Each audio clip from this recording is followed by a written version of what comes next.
만일 그들이 너를 믿지 아니하며 그 처음 표적의 표징을 받지 아니하여도 세 가지 이적이라고 하는 제목으로 함께 말씀을 상고해 보도록 하겠습니다.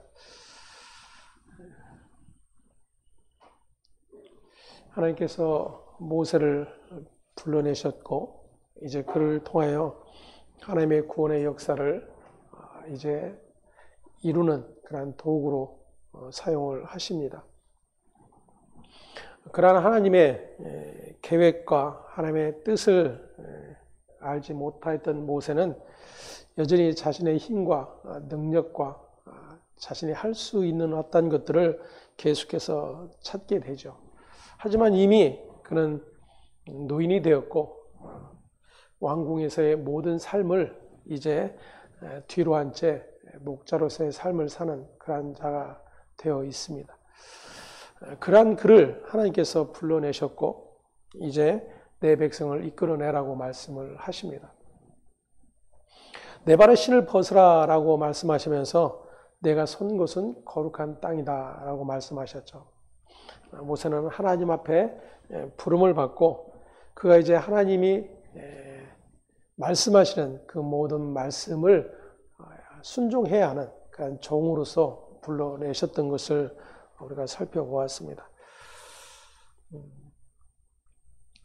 그렇게 하나님께서는 주권적으로 당신의 구원을 그리고 그 계획을 이루시는 일에 모세를 불러내셨지만 여전히 모세는 그 하나님께 모든 시선을 두지 못하고 있는 그런 모습을 계속해서 보이고 있습니다. 이것은 아마 우리 모두의 모습이 아닐까 합니다. 우리가 신앙생활하면서 하나님께서 우리를 구원하셨고 아들을 통하여 우리에게 사랑을 은혜를 베푸셨음에도 불구하고 우리는 여전히 그 하나님께 우리의 모든 소망이 있는 것이 아니라 나의 환경, 나의 삶의 어떠함 이런 것들에 계속해서 초점이 맞춰지게 되죠. 그래서 하나님께 시선을 두는 것보다는 우리 눈에 보여지는 것, 귀에 들려지는 그런 모든 것들에 마음을 빼앗기고 믿음의 길을 걸어가지 못하는 그런 모습들을 우리가 종종 보이게 됩니다. 오늘 4장 1절에 보면 하나님께서 이제 모세에게 어떻게 행할 것이다 라고까지 말씀을 하셨는데 모세가 이렇게 이야기합니다. 모세가 대답하여라다 그러나 그들이 나를 믿지 아니하며 내 말을 듣지 아니하고 이르기를 여호와께서 내게 나타나지 아니하셨다 하리이다 이렇게 이야기를 합니다. 나와 함께 계시는 내게 말씀하신 그 증거를 보여줄 수 있게 해달라는 것이죠. 그냥 가서 내가 말을 하면 그 말을 믿지 않을 것입니다. 하나님께서 나를 보내셨다라고 하는 확실한 표징을 내게 주십시오. 이렇게 이야기를 하는 거죠.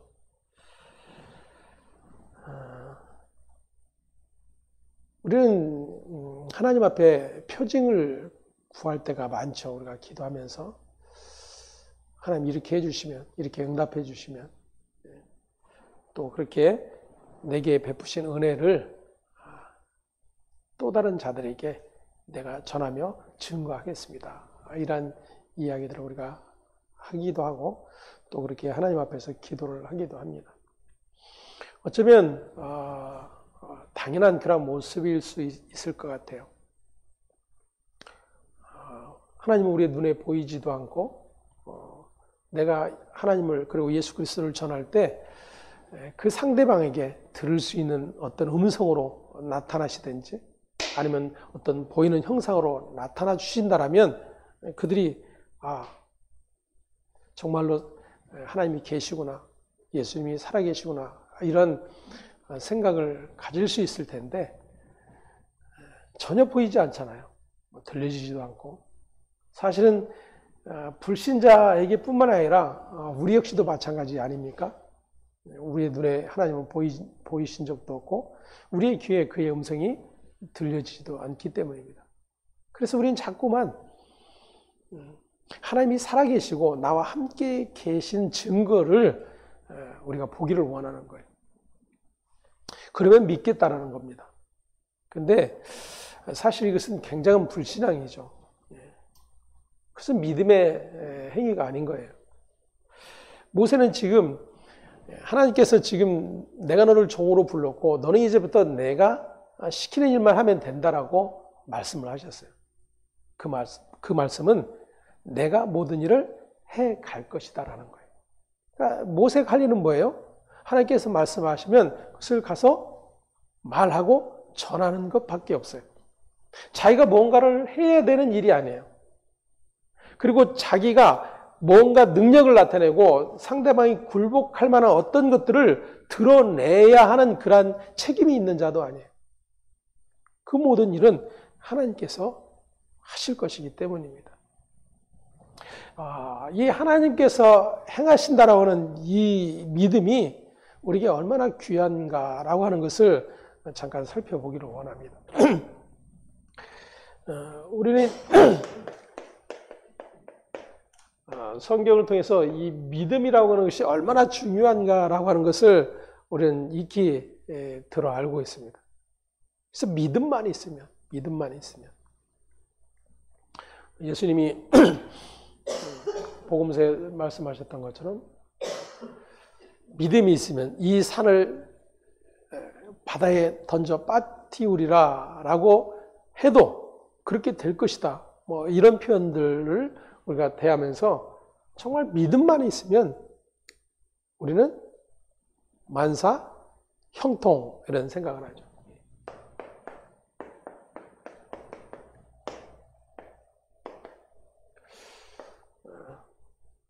근데 만사가 형통이 아니고 불통인 경우는 왜 그런 거예요? 믿음이 없어서요. 믿음이 없어서. 이게 대부분 신자들이 생각하는 거죠. 가지고 있는 그런 신앙의 가치입니다.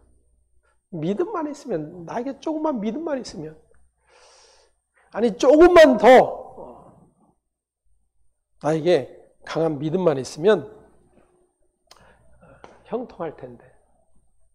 왜냐하면 이 형통하게 하시는 분이 하나님이심을 우리가 모두가 믿고 있기 때문이죠. 그런데 하나님은 분명히 형통하게 하시는 분이에요. 복을 주시는 분이에요. 무엇이든지 다 이루실 수 있는 그런 하나님이세요. 그런데 내게는 그러한 것이 별로 상관없이 보여져요. 그러니까 우리가 갖게 되는 생각은 하나님은 분명히 능력의 하나님인데, 전능한 하나님인데, 무엇이든지 할 수 있는 하나님이고, 우리를 하나님의 자녀라고 말씀하셔서 우리가 하나님을 아버지라고 부르는데, 그 아버지 되신 하나님께서 자녀가 구하는 것을 주시는 하나님이심을 우리가 믿고 있는데, 아무리 봐도 별로 주시는 것이 없어요. 주시는 것이 없어요. 그러니까 우리는 스스로 이제 위안하기를, 믿음이 연약하구나. 내가 믿음이 연약하구나. 그런데 우리의 욕망은 끊이지를 않잖아요. 그렇죠? 우리의 이 육적인 욕망은 쉬지를 않아요. 멈추지를 않아요. 잠을 자는 적도 없어요. 끊임없이 우리의 여기게 되고 그 부족함을 계속해서 채우려고 발버둥하는 거예요. 근데 우리는 믿는 신자잖아요. 누구처럼 사기를 칠 수도 없고, 뭐 돈 많은 사람 가서 위협해서 돈을 빼앗을 수도 없고, 도무지 잘 살 수 있는 방법이 없어요. 형통할 수 있는 방법이 없어요. 그러니까 어떻게 합니까? 어떻게 해요? 우리의 무기는 뭡니까? 기도죠, 기도. 그래서 하나님 앞에 기도하는 거예요. 하나님, 우리의 사정 형편 아시잖아요. 하나님 얼마든지 능력 있는 아버지시잖아요. 그러니까 제발 좀 도와주세요. 이 기도예요. 근데 기도한 대로 이게 하나하나 이렇게 좀 이루어지면, 야, 역시 우리 아버지 대단하시구나. 우리 하나님 멋쟁이시구나. 뭐 이러면서 그 하나님을 드러낼 수 있겠는데, 간혹 가뭄에 콩나듯 이것이 응답인지 그냥 우연히 생긴 일인지 조차 의심스러울 정도로 그런 일들이 생긴단 말이에요.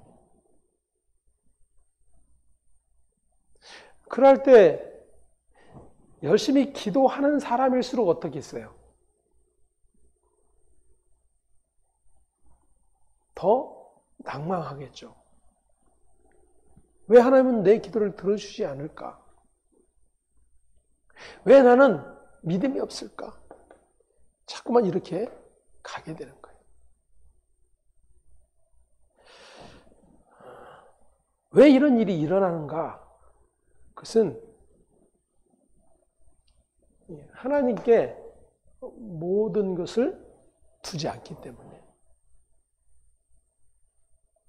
하나님을 내 곁에 두고 나와 함께 계셔서 내 뜻을 이루기를 원하는 그러한 마음들이 있기 때문이에요.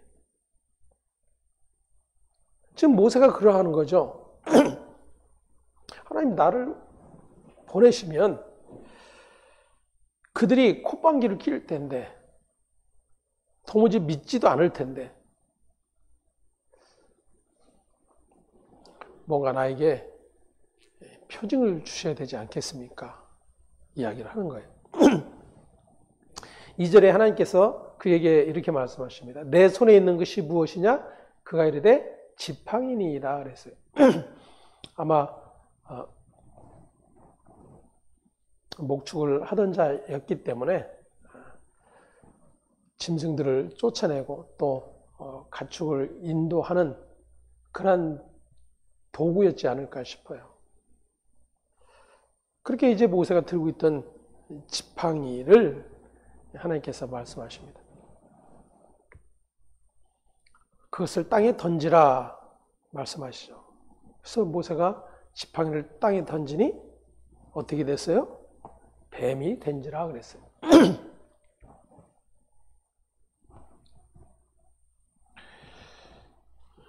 지팡이가 뱀이 됐어요.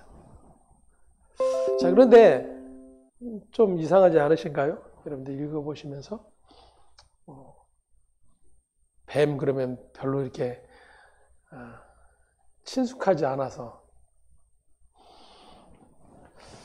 근데 이게 저 같은 경우도 이제 시골에서 이렇게 자랐는데 뱀을 자주 목격을 하고 뱀을 많이 잡아보기도 했어요. 뱀을 잡을 때 어디를 잡을까요? 예? 예. 뱀을 잡을 때 머리를 잡아요, 머리. 머리만 잡으면 꼼짝 못 하거든요. 근데 하나님께서 지금 모세에게 어디를 잡으라고 그래요? 예, 뱀의 꼬리를 잡으면 어떻게 되면 나를 공격하게 돼 있어요. 하나님께서 머리를 잡으라고 해야 될 텐데 꼬리를 잡으라고 말씀하세요. 이 첫 번째 이적을 통해서 하나님께서 모세에게 하시고자 하는 그런 말씀이 있는 것입니다. 그것은 뱀이라고 하는 것은 성경에서 사탄을 상징을 해요. 사탄은 하나님의 일을 회방하는 존재이죠. 그리고 하나님의 백성들을 계속해서 미혹하는 존재로 등장을 합니다. 자, 그런데 머리가 아닌 꼬리를 잡으라고 말씀하세요. 그것은 계속해서 지금 하나님께서 모세에게 뭐라고 처음부터 말씀하셨냐면, 너는 종이라는 거죠, 종. 내가 할 일은 내가 시키는 일만 하면 된다라는 거예요. 왜 그럴까 그러면? 왜 하나님께서 머리가 아닌 꼬리를 잡으라고 하셨을까? 머리를 잡아야 하는 존재가 모세가 아니에요. 머리를 잡아야 하는 존재는 누구실까요? 예, 하나님이시죠. 예수 그리스도예요. 그래서 창세기 3장 15절에 우리 한번 보겠습니다.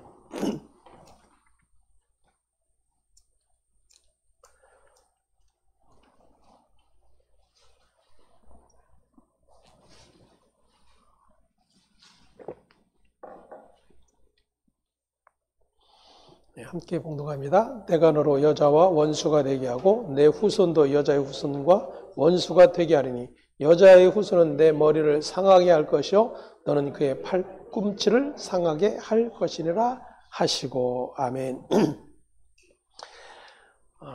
에덴에서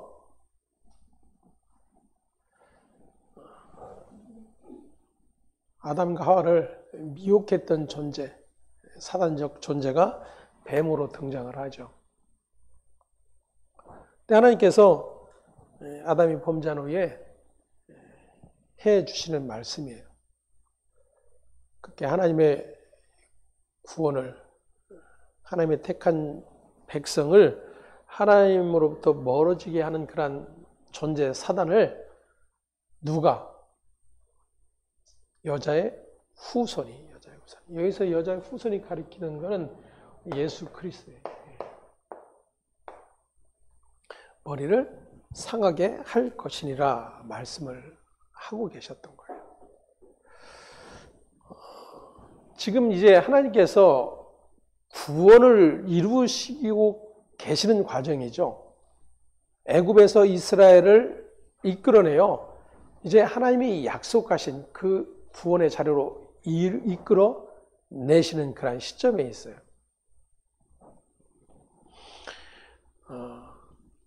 애굽은 세상을 상징하고 세상의 힘, 세상의 능력 이러한 것들을 상징을 합니다.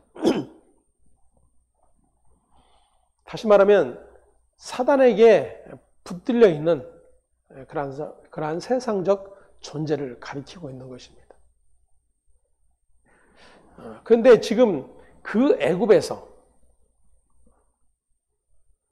당신의 택한 자기 백성을 이끌어내시는 일을 하나님께서 지금 이루고 계신 거예요. 다시 말하면 사단의 권세 하나에 있던 자기 백성을 이끌어내시는 일을 하나님이 시작하고 계시다라는 거예요. 이것은 모세가 하는 일이 아니에요. 누가 하시는 일이에요? 하나님 자신이 하시는 일이에요. 그러니까 지금 그 표징을 통해서 하나님은 모세에게 그 같은 일을 가르쳐 주고 계시는 거죠. 이것은 비단 모세에게 뿐만이 아니에요. 하나님의 은혜의 부르심을 입은 하나님의 백성된 모든 이들 역시도 마찬가지예요. 여러분 우리가 흔히 기도할 때에 예수의 이름으로 명하노니 사단아 물러가라 물러가라 물러가라 막 기도 많이 했잖아요. 그럼 그런다고 사단이 물러갑니까? 뭐 축사하시는 분들도 있고 그러는데 여러분 그렇게 예를 들어서 예수의 이름으로 명하노니 떠나가라 떠나가라 일곱 길로 도망할지어다. 네, 저도 참 수없이 해봤어요. 근데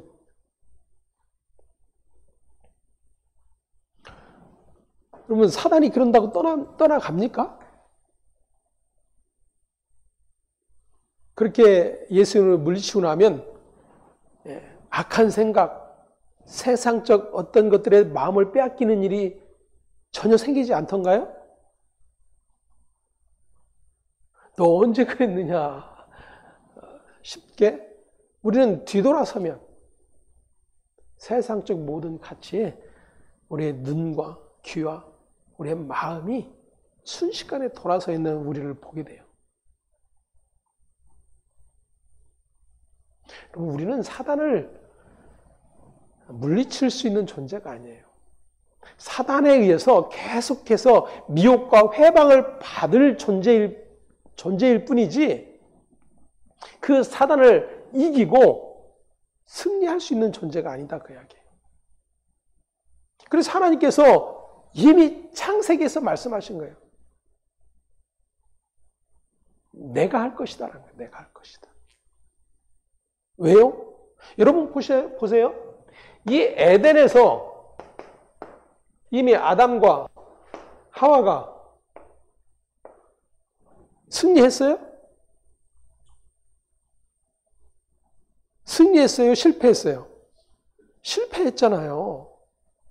하나님이 말씀을 주셨고 그 말씀을 지켜야 산다라고 말씀해 주셨는데도 사단이 와서 미혹하니까 그 말씀을 지키지 못했어요. 실패해버렸다 그 말이에요. 에덴에서 실패했던 이란 죄가 없었던 그러한 존재들이 실패를 했다라면, 그 사단의 미혹에 넘어가 버렸다라면, 여러분, 저와 여러분 중에 누가 그 사단을 대적해서 이길 수 있는 자 있겠어요?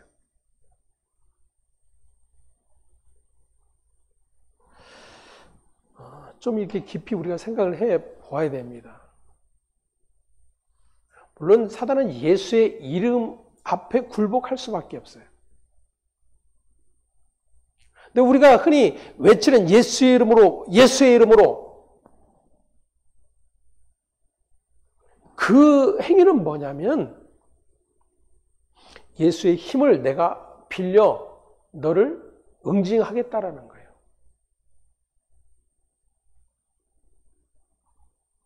주님이 하시는 일인데, 주께서 필요에 따라서 주님이 행하시는 일인데 누가 하겠다라는 거예요? 내가 하겠다라는 거예요. 마치 마술사 시몬이 능력을 구했잖아요. 어떻게 하면 그 능력을 얻을 수 있습니까? 돈을 들여 살 수 있습니까? 마치 그 모습과 같아요.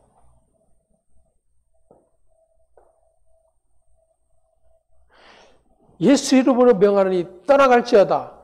물러갈지어다. 병만은 떠나갈지어다. 그러면 그 병은 누가 죽은 걸까요? 그 문제 안에 나를 누가 놓아두셨을까요? 우리는 마귀라고 자꾸만 생각을 하는 거죠. 그래서 그 마귀만 쫓아내면 해결될 거라고 생각을 하는 거예요. 그런데 성경이 예수 이름으로 명하면 떠나간다라고 가르쳐주고 있는 것 같으니까 열심히 외치는 거예요. 제자들이 열심히 외쳤는데 떠나갔어요? 안 떠나갔어요? 안 떠나갔어요. 그때 주님이 말씀하셨던 게 이 믿음을 언급하셨잖아요. 예? 그래서 우리는 그 제자들의 믿음으로 자꾸만 생각하는 거예요.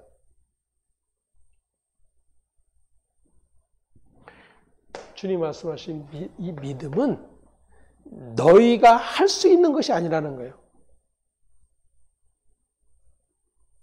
내가 한다는 겁니다. 내가. 하나님께서 하신다는 거예요. 주님이 하신다는 거예요.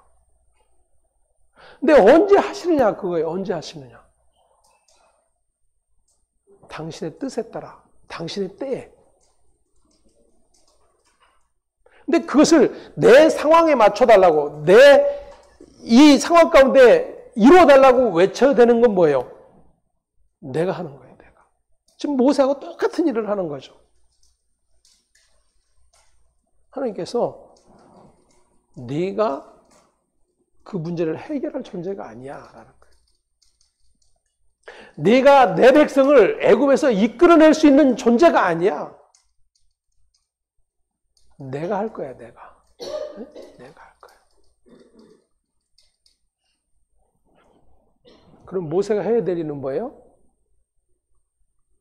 그냥 가서 전하라고 한 것, 전하는 거 하면 돼요. 전하는 거. 거기서 아버지 백 믿고 큰 소리 치려고 해서 안 돼요. 우리는 신앙생활하면서 그런 심리가 많아요. 내 아버지가 누군 줄 알아? 까불고 있어. 그 예전에 목사님들이 간혹 그런 말씀 하시는 분들이 있었잖아요. 하나님이 세운 종 함부로 대하지 말라고.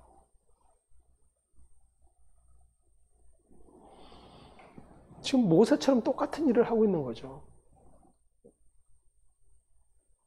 종은 뭐예요? 시키는 대로 하면 된다니까요. 지금 모세는 주제넘는 행동을 하고 있는 거예요. 그래서 이 첫 번째 이적을 통해서 지금 주권자가 구원을 이루어 가실 분이 누구신지를 드러내주고 계시는 겁니다.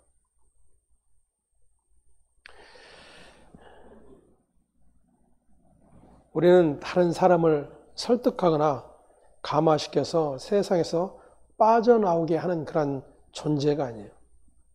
다만 하나님이 어떤 분이신가를 가르치고 알게 할 뿐인 것입니다.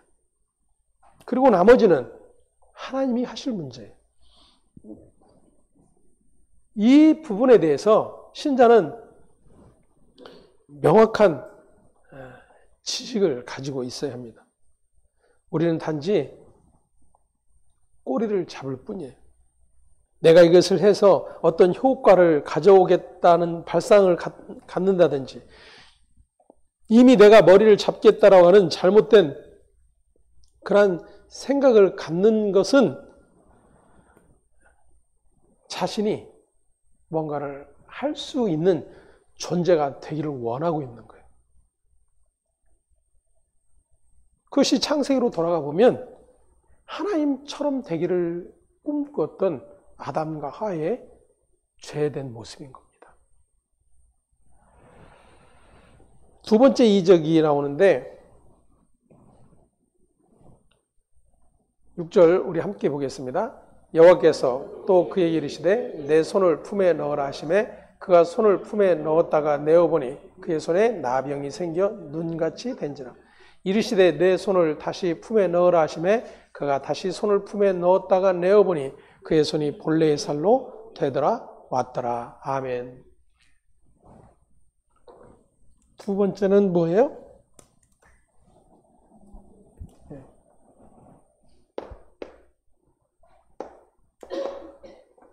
나병.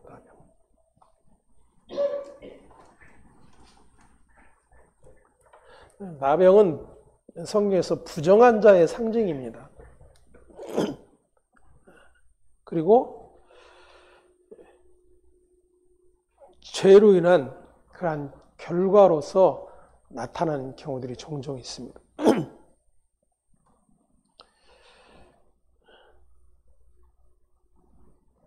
모세의 손이 나병에 걸렸어요. 그 말은 모세 역시 지금 어떤 존재라는 겁니까? 죄인이요? 저주받은 존재라는 거예요. 자, 하나님의 종으로 부르심을 받은 모세, 그가 지금 나병에 걸렸다라고 한다면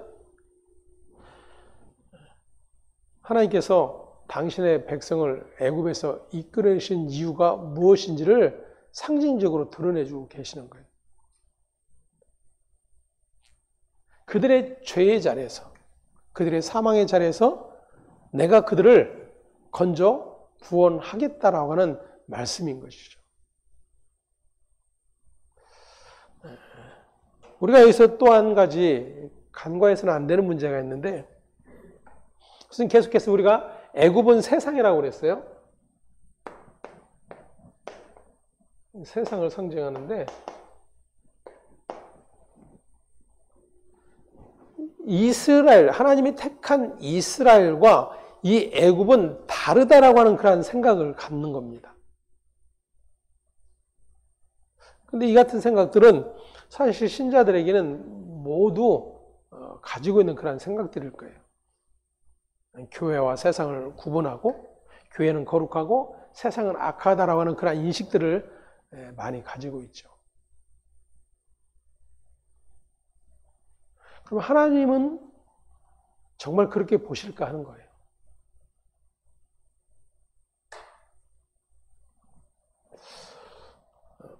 어떠세요? 하나님은 어떻게 보실까요? 다르게 보실까요? 세상과 교회를?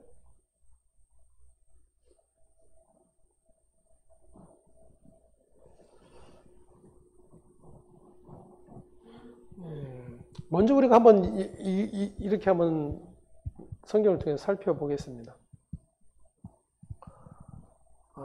아담과 하와가 범죄한 후에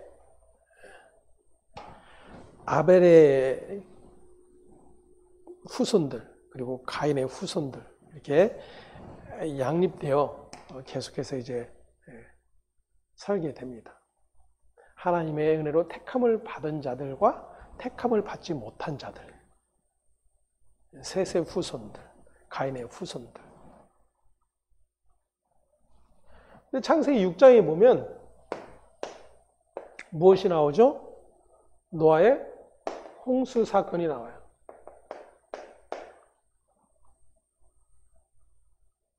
하나님께서 모세에게 세상을 심판하시겠다고 말씀하십니다.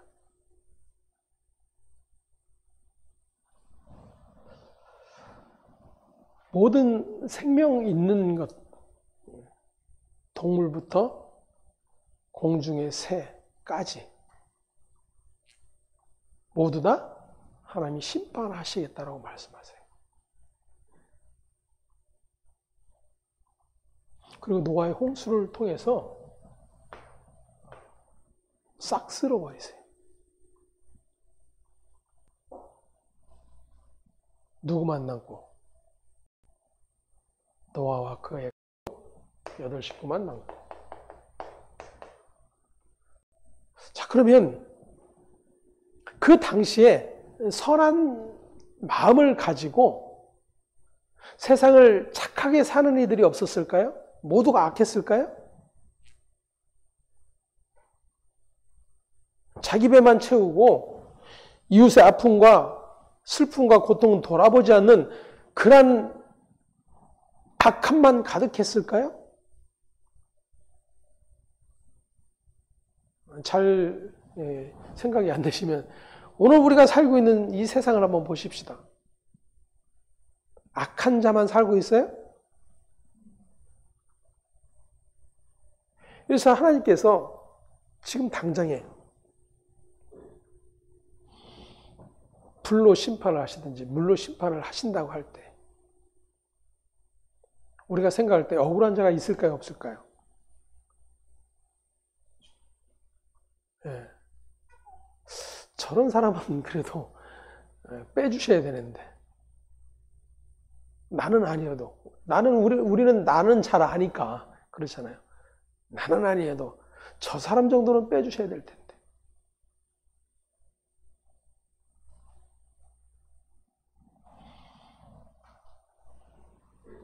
뭐 그런 일이 간혹 있었잖아요. 그래서 비행기가 추락을 해요. 비행기 탔던 사람들이 모두가 다 사망을 합니다. 모두가 악한 자일까요? 거기에 교회인은 없었을까요? 그럼 그들이 무슨 죄 때문에? 우리는요, 우리의 생각 속에 악한 자와 선한 자, 이것을 우리가 구분을 해놔요. 그래서 악한 자가 받을 어떠한 일, 선한 자가 받아야 할 어떤 일들을 우리가 가지고 있죠, 생각을. 근데 그것이 뒤바뀌는 경우에는 어떨까요? 그리고 그 일을 뒤바꿔 놓으신 분이 하나님이라고 하면 어떨까요? 이해가 되지 않죠. 뒤바뀐 것이 나이면 어떨까요?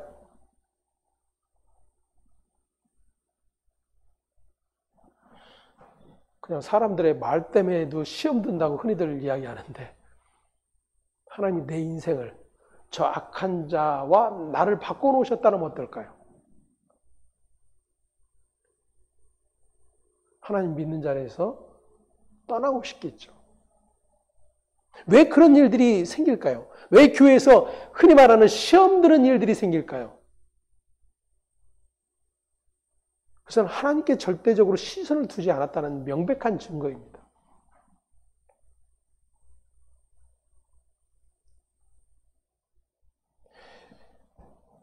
모세에게 나병이 들었어요. 손에 나병이 생기게 하셨습니다.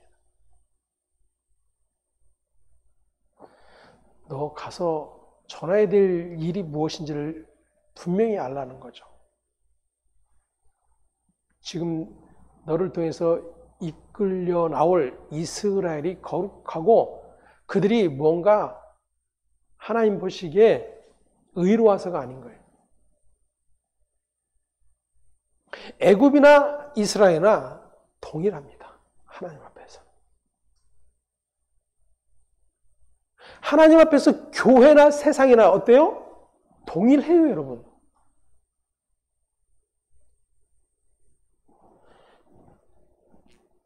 좀 반발 생기지 않나요? 하나님이 보실 때의 세상, 하나님이 보실 때의 교회.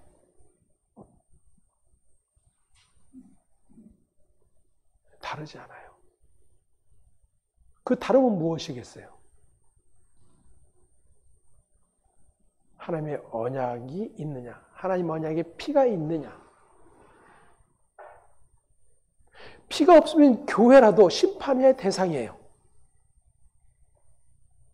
그 하나님의 언약의 피가 있으면 세상이라도 그들은 구원을 받아요.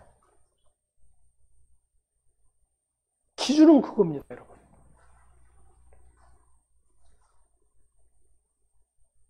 모세가 애굽에서 나왔을 때 한번 상황을 다시 한번 되짚어 보십시오. 왜 모세가 왕의 후계자에 오를 수 있었는데 애굽에서 탈출을 하게 되었는가? 자기가 애굽인을 쳐 죽인 것을 의롭게 생각했어요. 마땅한 일이라고 여겼고 당연한 일이라고 생각했어요. 내 민족, 내 백성을 괴롭히는 저 악한 자를 내가 응징하겠다라는 거죠. 여러분, 그 마음으로 모세가 지금 하나님께서 다시금 애굽으로 들어가라고 말씀하셨을 때 모세가 애굽에 들어가서 생각하게 되는 게 뭘까요? 여전히 자기 의로움을 가지고 너희는 내 백성을 놓아야 될 하나님의 심판의 대상일 뿐이다라는 그런 생각을 갖게 될 수 있는 거예요. 그것은 하나님의 시선이 아닙니다. 그래서 나중에 애굽에서 나올 때 누가 구원을 받아요? 어린 양의 피를 바른 자만 구원을 받아요. 그가 이스라엘이냐 애굽이냐가 아니에요. 그가 세상이냐 교회냐가 아니에요.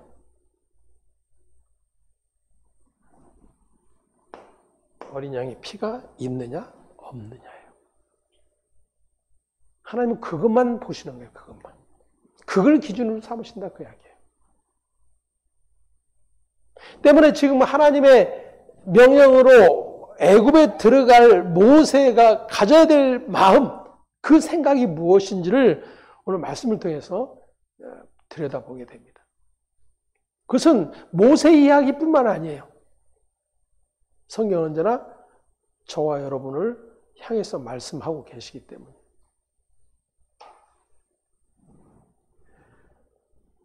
그래서 8절에 보면 여호와께서 이르시되 만일 그들이 너를 믿지 아니하며 그 처음 표적의 표징을 받지 아니하여도 나중에 표적의 표징은 믿으리라. 그들이 이 두적을 믿지 아니하며 내 말을 듣지 아니하거든 너는 나일 강물을 조금 떠다가 땅에 부으라. 내가 떠온 나일 강물이 땅에서 피가 되리라. 아멘. 세 번째 이적은 뭐예요? 강물이 피가 되는 거예요.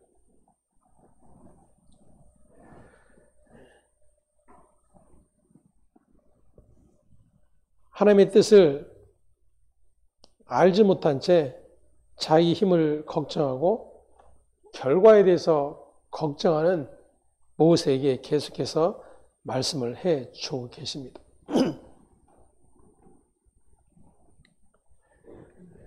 강물이 피로 변했다라고 하는 것은 그 땅이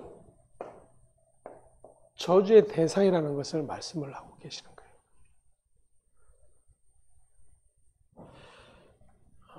아까도 말씀드렸지만 우리가 기준 삼아놓은 어떤 것들로 인해서 선함과 악함을 구분해 놓습니다. 하나님께 선함과 악함은 기준은 하나예요.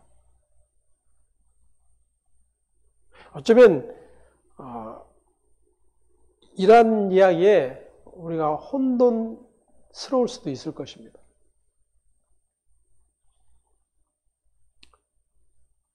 어떻게 그런 사람이 구원을 받아? 어떻게 저런 사람이 구원을 못 받아? 우리가 흔히 그런 표현들을 하지 않습니까? 그런 표현 안에 들어있는 내용이 뭘까요? 내가 선하다, 악하다를 기준하고 있는 거예요.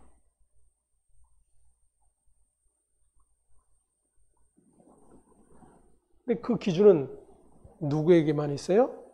오직 하나님 그분에게만 있는 거예요. 자, 그러면 하나님이 보실 때의 세상은 뭐예요? 심판의 대상이에요. 심판의 대상. 여러분, 이 사실에 대해서 우리가 분명하게 기억을 해야 됩니다. 하나님이 바라보시는 세상은 뭐라고요? 심판의 대상이에요. 어제도 석호가 이렇게 풍선을 받아왔더라고요. 성탄절이라고 교회에서 나눠줬대요. 예수님은 당신을 사랑하십니다.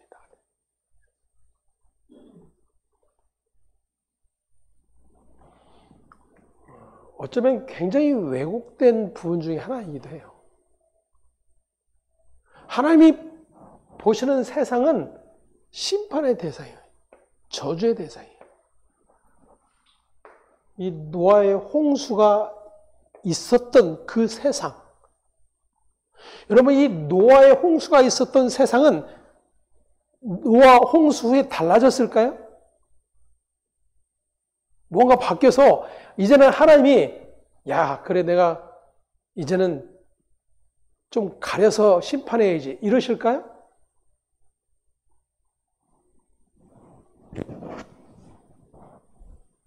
하나님이 바라보시는 세상 그냥 심판의 대상일 뿐입니다.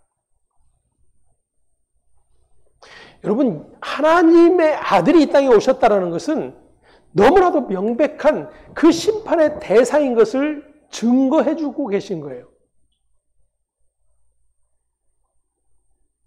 그래서 그 하나님의 심판, 그 저주의 심판을 내리시는 그 하나님의 심판을 막아서고 계신 분이 예수 그리스도예요. 그러면 그 심판의 대상인 이 세상, 그 세상이 누구예요? 애굽이에요? 우리는 자꾸만 구분하죠. 자꾸만 분리시켜요. 그러다 보니까 성경을 보면서도 자꾸만 내 것으로만 취하는 거예요. 하나님을 대하면서도 우리 편으로만 끌어들이는 거예요. 하나님은 내 편이시고 우리 편이시고 교회 편이시고. 여러분, 여러분, 이러한 가치들이 우리로 하여금 자연스럽게 세상을 이분법적으로 보게 만들어요.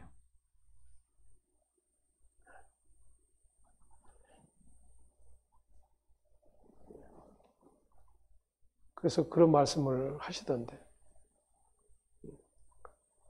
저도 그랬어요. 절에 가는 거 무서웠어요. 가서 보면 아주 싫어요. 왠지 모르게. 왜 그럴까요?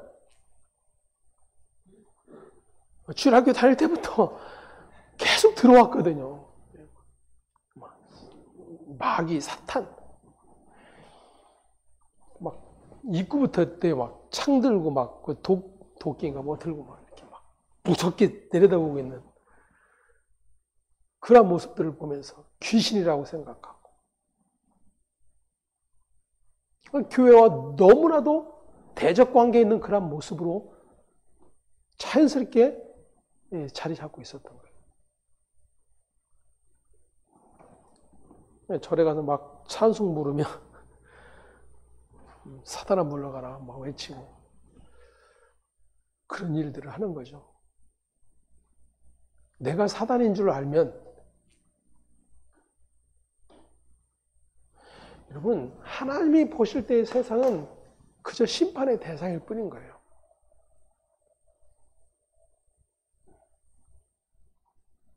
첫 번째 이적, 두 번째, 모두가 동일한 죄인이라고 하는 사실을 가르쳐주고 있죠. 그래도 믿지 않으면 너희는 모두가 심판을 받을 수밖에 없는 그런 존재라는 것을 알라, 그러게요. 자, 그런데 지금 애굽에 있는 이스라엘 백성들이 이 같은 사실을 알까요? 꿈에도 생각조차 해보지 않았을 거예요. 그래서 하나님 앞에 지금 뭐라고 외쳐대는 거예요? 하나님, 제발 우리를 이 고통에서 건져주세요. 건져주세요. 우리를 누가 괴롭혀요? 이 애굽이 우리를 괴롭히고 있어요. 그러니 우리를 도와주세요. 그래서 그 부르짖음을 듣고 하나님이 무엇을 기억하셨다 그러죠? 무엇을 기억하셨다 그랬어요? 언약을 기억하셨다 그래요. 언약을. 그들의 부르짖음을 듣고, 얘네들 불쌍하구나, 얘네들 지금 괴롭히는 저 애굽에서, 저 악한 사탄의 손에서 내가 건져줘야지. 우리가 갖고 있는 그런 생각이 하나님의 생각이 아니었다 그거예요. 하나님의 생각은 뭐예요? 언약을 기억하셨더라고요. 언약을.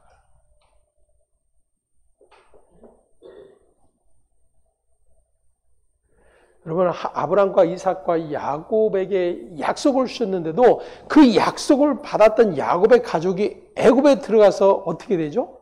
그 약속을 붙들고 삽니까? 약속을 잃어버렸어요.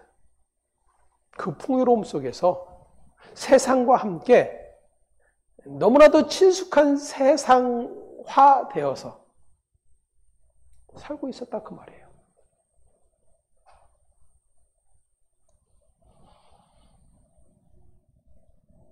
이 세 가지 이적을 통해서 우리는 지금 하나님께서 무엇을 통해 일하고 계신지를 보아야 됩니다.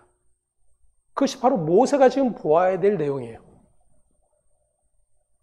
모세가 그것을 알고 들어가야 될 내용이에요.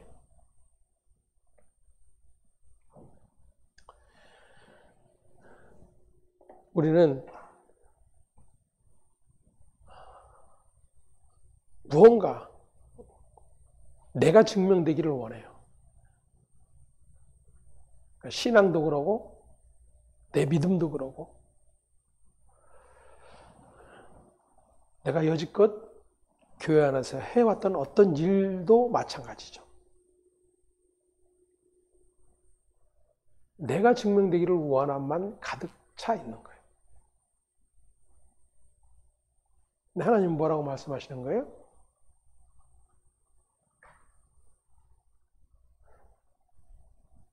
주님이 드러나기를 원하시는 거예요. 주님이 일하고 계시는 것을 증거하기를 원하시는 거예요.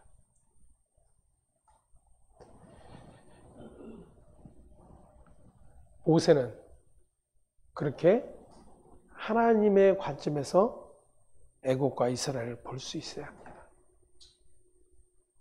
그것이 마치 신자가 세상을, 교회를 들여다보아야 되는 시각이기도 해요.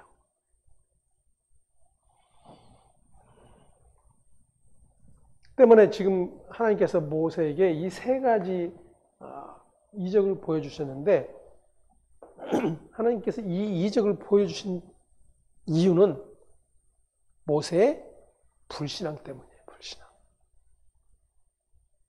여러분, 주님이 세상에 오셔서 많은 이적들을 나타내셨죠? 왜 그 이적들을 보여주셨을까요? 이 이적을 너희가 보고 나를 믿어라 라고 보여주신 걸로 우리는 착각을 하죠.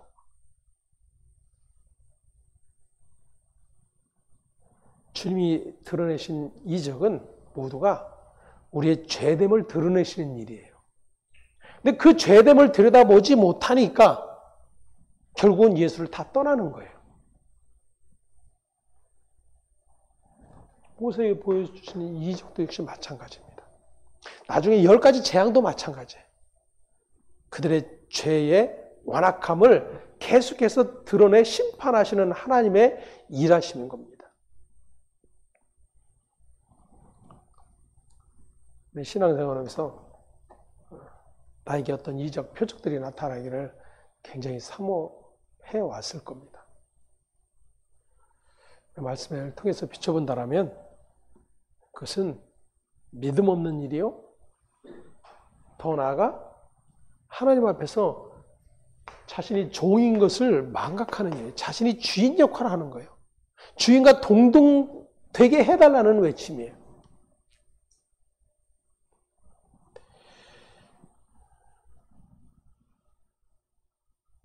저주받을 세상에서 그리스도의 십자가에 의해 건짐받은 것을 감사하며 그러한 심판에서 벗어난 것을 기뻐하는 그러한 자로 살아가야 됩니다.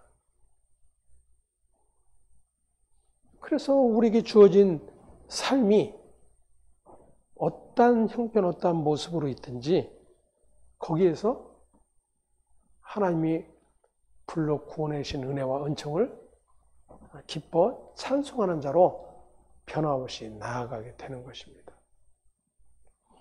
그렇게 오늘도 또다시 하나님이 우리를 불러내신 그 부르심 앞에 우리가 얼마나 하나님처럼 되고자 발버둥했는지를 들여다보고 그분의 은혜로 말미암은 구원의 자리에 있게 됐는지를 또다시 깨닫는 복된 시간 되시기를 바랍니다. 기도하겠습니다. 하나님 감사합니다.